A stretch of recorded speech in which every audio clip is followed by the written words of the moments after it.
Apa sih tugas proktor dan teknisi itu? Simak penjelasannya berikut. Sebelum kita membahas tentang tugas proktor dan juga tugas teknisi, alangkah baiknya kita membahas tentang ANBK terlebih dahulu supaya kita tahu apa sih ANBK itu. Nah, ANBK sendiri merupakan singkatan dari Asesmen Nasional Berbasis Komputer yang menjadi bagian proses pemetaan mutu sistem pendidikan sehingga lebih menyeluruh. Pendidikan yang dimaksud yaitu mulai dari SD, SMP, dan juga SMA. ANBK juga memiliki tujuan. Yang pertama yaitu untuk memaksimalkan analisa karakter peserta didik. Melalui ANBK dapat dianalisa pula hasil belajar sosial emosional masing-masing peserta didik. Analisa karakter peserta diukur dari beberapa aspek profil pelajar Pancasila. Ada pula syarat untuk mengikuti ANBK modal online secara mandiri. Sesuai dengan namanya, ANBK pada modal online haruslah memiliki akses internet yang stabil bagi komputer klien. Bandwidth yang disarankan untuk melaksanakan ANBK modal online adalah 12 Mbps per 15 komputer klien.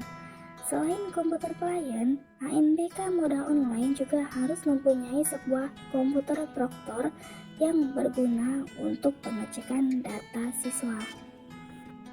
Tidak lupa, suatu instansi pendidikan tersebut juga harus memiliki komputer untuk cadangan. Kemudian kita masuk ke tugas proktor. Saat ujian berlangsung, seorang proktor bertugas memastikan proses ANBK lancar, seperti melayani permintaan token oleh peserta ujian yang setiap 15 menit mengalami perubahan.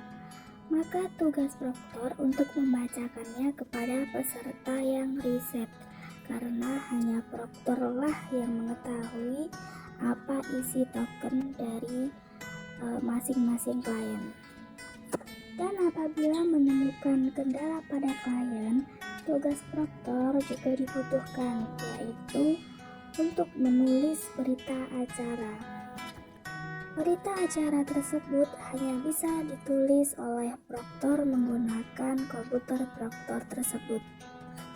Jadi secara umum tugas proktor yang pokok adalah untuk mengoperatori server ANBK sehingga dapat menyediakan soal-soal di komputer klien. Dan untuk tugas teknisi yaitu membantu jika terjadi gangguan teknis seperti komputer mati, jaringan klien tidak terhubung ke server, dan lain sebagainya.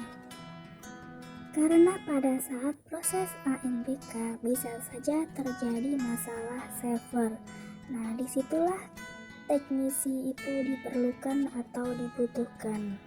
Jadi sebisa mungkin proktor dan juga teknisi berada di dalam ruangan lab tersebut. Pembahasan terakhir yaitu mengenai soal ANBK. Siswa kelas 5 dapat mempelajari soal-soal ANBK atau AKM, yaitu numerasi dan literasi untuk persiapan menghadapi asesmen. Pihak sekolah dan siswa kelas 5 SD atau MI saat ini tengah bersiap untuk menghadapi Asesmen Nasional Berbasis Komputer atau ANBK 2022 pada 2 hari yang lalu. Nah, 2 hari yang lalu telah dilakukan simulasi ANBK yang tentunya sangat membantu sebagai pengamatan proktor dan juga teknisi.